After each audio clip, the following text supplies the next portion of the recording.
ಸರ್ಕಾರದ ಆದೇಶದಂತೆ ನಾಮಫಲಕಗಳಲ್ಲಿ ಕನ್ನಡವನ್ನ 60ರಷ್ಟು ನಾಮಫಲಕದಲ್ಲಿ ಕಡ್ಡಾಯಗೊಳಿಸಬೇಕೆಂದು ಕನ್ನಡ ಸೇನೆ ಜಿಲ್ಲಾಧ್ಯಕ್ಷರಾದ ಮಂಜುನಾಥ್ ನೇತೃತ್ವದಲ್ಲಿ ಇಂದು ನಗರಸಭೆ ಅಧ್ಯಕ್ಷರು ಆಯುಕ್ತರಿಗೆ ಮನವಿ ಸಲ್ಲಿಸಲಾಯಿತು. ಈ ಮೇಲ್ಕಂಡ ವಿಷಯಕ್ಕೆ ಸಂಬಂಧಿಸಿದಂತೆ ರಾಜ್ಯ ಸರ್ಕಾರ ರಾಜ್ಯದಾದ್ಯಂತ ವರ್ತಕರು ಹಾಕುವ ನಾಮಫಲಕದಲ್ಲಿ 60ರಷ್ಟು ಕನ್ನಡವನ್ನು ಕಡ್ಡಾಯಗೊಳಿಸಬೇಕೆಂದು ಆದೇಶ ಮಾಡಿದೆ. ಆದರೆ ಮಂಡ್ಯ ಜಿಲ್ಲಾ ವರ್ತಕರು ಹಾಗೂ ಸರ್ಕಾರದಿಂದ ಪ್ರಮುಖ ರಸ್ತೆಗಳಲ್ಲಿ ಹಾಕಿರುವ ನಾಮಫಲಕಗಳಲ್ಲಿ ಕನ್ನಡ ಪದಗಳೇ ತಪ್ಪಾಗಿದೆ. ಬಹುದಿನದಿಂದ ಕನ್ನಡ ಸೇನೆ ಕರ್ನಾಟಕ ಜಿಲ್ಲಾ ಆಡಳಿತಕ್ಕೆ ಮತ್ತು ಸರ್ಕಾರಕ್ಕೆ ಹಾಗೂ ನಗರಸಭೆಗೆ ಮನವಿ ಮತ್ತು ಹೋರಾಟಗಳ ಮೂಲಕ ಆಗ್ರಹ ಮಾಡಿದರೂ ನಾಮಫಲಕಗಳು ಮಾತ್ರ ಕನ್ನಡ ಕಡ್ಡಾಯಗೊಳಿಸುವುದರಲ್ಲಿ ಜಿಲ್ಲಾ ಆಡಳಿತ ಹಿಂದೆ ಬಿದ್ದಿದೆ. ಇದರ ಜೊತೆಯಲ್ಲಿ ಜಿಲ್ಲಾಧಿಕಾರಿಗಳು ಹಾಗೂ ಮಂಡ್ಯ ನಗರಸಭೆಯ ಆಯುಕ್ತರು ಈಗಾಗಲೇ ವರ್ತಕರಿಗೆ ನೋಟಿಸ್ ನೀಡುತ್ತಿದ್ದಾರೆ. ನಿಮ್ಮ ನೋಟಿಸ್ಗಳಿಗೂ ಕ್ಯಾರೆ ಎನ್ನದೇ ವರ್ತಕರು ಮತ್ತು ಅಧಿಕಾರಿಗಳು 100ರಷ್ಟು ಬದಲಾವಣೆಗಳಾಗಬೇಕಾದ ನಾಮಫಲಕಗಳು ಕೇವಲ 40% ಬದಲಾವಣೆಯಾಗಿರುವುದನ್ನು ನೋಡುತ್ತಿದ್ದೇವೆ. ರಾಜ್ಯೋತ್ಸವ ಹಬ್ಬಕ್ಕೆ ಒಂದು ದಿನ ಬಾಕಿ ಇರುವ ಈ ಸಂದರ್ಭದಲ್ಲಿ ನಗರಸಭೆಯ ಅಧ್ಯಕ್ಷರು ಮತ್ತು ಆಯುಕ್ತರು ನಾಮಫಲಕಗಳನ್ನು ಬದಲಾವಣೆ ಮಾಡದೇ ಇರುವ ವರ್ತಕರಿಗೆ ಹಾಗೂ ಸಂಬಂಧಪಟ್ಟ ಅಧಿಕಾರಿಗಳಿಗೆ ಕಠಿಣ ಕ್ರಮ ಕೈಗೊಳ್ಳುವ ಆದೇಶವನ್ನು ಇಂದೇ ಮಾಡಬೇಕೆಂದು ಕನ್ನಡ ಸೇನೆ ಜಿಲ್ಲಾಧ್ಯಕ್ಷರಾದ ಮಂಜುನಾಥ್ ಆಗ್ರಹ ಮಾಡಿದರು. ಇನ್ನು 15 ದಿನಗಳ ಒಳಗಡೆ ನಾಮಫಲಕಗಳನ್ನು ಬದಲಾವಣೆ ಮಾಡದಿದ್ದರೆ ಕನ್ನಡ ಸೇನೆ ಕರ್ನಾಟಕ ಉಗ್ರ ಹೋರಾಟ ಮಾಡುತ್ತದೆ ಎಂದು ಎಚ್ಚರಿಸಿದರು.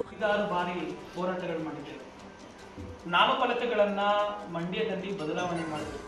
ಸರ್ಕಾರ ನಮ್ಮ ಹೋರಾಟಕ್ಕೆ ಮಣಿದು ಕರ್ನಾಟಕ ರಾಜ್ಯದಲ್ಲಿ ಆಡಳಿತ ಭಾಷೆ ಕನ್ನಡದ ಅಭಿವೃದ್ಧಿಗಾಗಿ ಕನ್ನಡವನ್ನ 60ರಷ್ಟು ನಾಮಫಲಕಗಳಲ್ಲಿ ಮತ್ತು ಸರ್ಕಾರಿಗಳು ಕಚೇರಿಗಳಲ್ಲಿ ಹಾಕುವಂಥದ್ದು ಇರ್ಬೋದು, ಹೆದ್ದಾರಿಗಳಲ್ಲಿ ಹಾಕುವಂಥ ನಾಮಫಲಕಗಳಲ್ಲಿ ಕನ್ನಡಕ್ಕೆ ಆದ್ಯತೆ ನೀಡಬೇಕು ಅನ್ನೋ ಆಗ್ರಹವನ್ನ ಮಾಡಿದ್ದಾರೆ.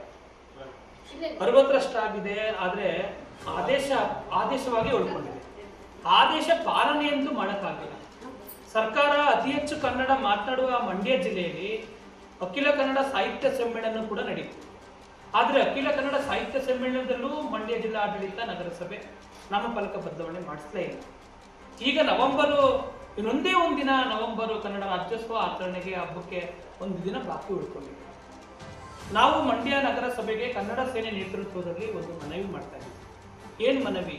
ಅತಿ ಹೆಚ್ಚು ಕನ್ನಡ ಮಾತನಾಡುವ ಜಿಲ್ಲೆ, ಕನ್ನಡ ಭಾಷೆ ಬಿಟ್ಟು ಬೇರೆ ಯಾವುದೇ ವ್ಯವಹಾರದಲ್ಲಿ ಮಾಡದೇ ಇರುವಂಥ ಜನ ಇರುವಂಥ ಜಿಲ್ಲೆಯಲ್ಲಿ ನೀವು ನಾಮಫಲಕಗಳನ್ನು ಕೇವಲ ಸರ್ಕಾರ ಆದೇಶ ಇದ್ರೂ ಕೂಡ ಬರೀ 40ರಷ್ಟು ಭಾಗದಷ್ಟು ಜನ ನಾಮಫಲಕಗಳನ್ನು ಮಾತ್ರ ಬದಲಾವಣೆ. ಅದು ಏನು, ನಗರಸಭಾ ಆಯುಕ್ತರನ್ನ ಮಂಜುನಾಥ್ ಅವರನ್ನ ನಗರಸಭೆಯ ಆಡಳಿತ ಸಿಬ್ಬಂದಿಗಳನ್ನ ಕರ್ಕೊಂಡೋಗಿ ಫೈನ್ ಹಾಕಿದ್ದಕ್ಕೆ ಕನ್ನಡ ಸೇನೆ ನೇತೃತ್ವದಲ್ಲಿ ಒಂದು 40ರಷ್ಟು ಬದಲಾವಣೆ ಆಗಿದೆ.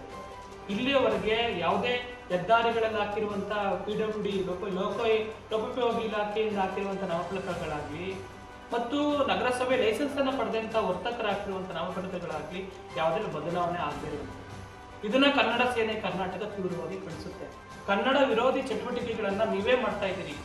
ಅತಿ ಹೆಚ್ಚು ಕನ್ನಡ ಮಾತಾಡುವ ಜಿಲ್ಲೆಯಲ್ಲಿ ಇಂತಹ ಒಂದು ಧೋರಣೆಯನ್ನು ನಾವು ತೀವ್ರವಾಗಿ ಖಂಡಿಸ್ತೇವೆ ಅನ್ನುವಂಥ ಆಗ್ರಹದೊಂದಿಗೆ ನೀವು ನಗರಸಭೆಯವರು ಮನವಿ ಕೊಟ್ಟಾಗ ಮನವಿ ಇಸ್ಕೊಂಡು ಹೋಗ್ತಾರೆ, ಆದರೆ ಆದೇಶ ಪಾಲನೆ ಆಗ್ತಾ ಇಲ್ಲ. ನಮ್ಮ ಉದ್ದೇಶವು ಕಾರ್ಯೋನ್ಮುಖವಾಗಿ ಕೆಲಸ ಮಾಡೋರಿದ್ದಾರೆ. ನಗರಸಭೆ ಆಯುಕ್ತರು ತಕ್ಷಣಕ್ಕೆ ಕಠಿಣವಾದಂಥ ಕ್ರಮ ಕೈಗೊಳ್ಳುವ ರೀತಿಯಲ್ಲಿ ಒಂದು ಆದೇಶವನ್ನು ಒಂದೇ ಮಾಡಬೇಕು ಅನ್ನೋ ಆಗ್ರಹವನ್ನು ಮಾಡ್ತಾ ಇದ್ದೀವಿ. ಇಂದು ಏನಾದರೂ ಪ್ರಕಟಿಸಿಲ್ಲ ಅಂತ ಹೇಳಿದ್ರೆ ನಾವು ನವೆಂಬರ್ 1ನೇ ತಾರೀಕರಂದು ಹೋರಾಟ ಮಾಡ್ತೀವಿ. ಕನ್ನಡ ಸೇನೆ ಕರ್ನಾಟಕದ ನೇತೃತ್ವದಲ್ಲಿ ಕನ್ನಡ ಜಾಗೃತಿ ಸಮಾವೇಶ ಅಂತ ನಾವು ನವೆಂಬರ್ 15ನೇ ತಾರೀಕರಂದು ಮಂಡ್ಯ ಗಾಂಧಿ ಭವನದಲ್ಲಿ ಮಾಡ್ತಾ ಇದ್ದೀವಿ. ನಮ್ಮ ರಾಜ್ಯಾಧ್ಯಕ್ಷರು ಬರ್ತಿದ್ದಾರೆ, ಹಲವಾರು ಕನ್ನಡದ ಸಾಹಿತಿಗಳು ಬರ್ತಿದ್ದಾರೆ. ಅವರನ್ನು ಕರ್ಕೊಂಡು ಬಂದು ನಗರಸಭೆ ಮುಂದೆ ಧರಣಿ ಕೂತ್ಕೊಳ್ಳುವಂಥ ಕೆಲಸ ಕೂಡ ನಾವು ಮಾಡ್ತೀವಿ ಅನ್ನೋ ಆಗ್ರಹವನ್ನು ಮಾಡ್ತಾ ಇದ್ದೀವಿ.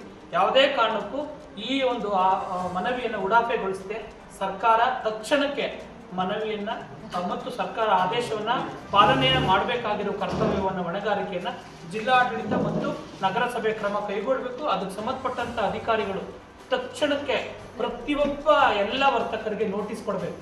ಮಹಿಳಾ ಅಧ್ಯಕ್ಷರಾದ ಸೌಭಾಗ್ಯ, ನಗರಾಧ್ಯಕ್ಷರಾದ ಉಬೇದ್ ಉಳ್ಳಾ, ಉಪಾಧ್ಯಕ್ಷರಾದ ಪ್ರಸನ್ನ, ಸಂಚಾಲಕರಾದ ವೇಣುಗೋಪಾಲ್, ಶ್ರೀರಂಗಪಟ್ಟಣ ತಾಲೂಕು ಅಧ್ಯಕ್ಷ ರಘು, ಜಿಲ್ಲಾ ಸಂಚಾಲಕ ಅಭಿಷೇಕ್, ಕನ್ನಡ ಮುಖಂಡರಾದ ಶಾಲಿನಿ, ಮಂಗಳಮ್ಮ, ಪಾಂಡುರಂಗ, ಯರಳಿ ಕುಮಾರ್, ರಮೇಶ್ ಮಹಾಂತಪ್ಪ, ಸತೀಶ್, ನಾಗಮ್ಮ ಇದ್ದರು.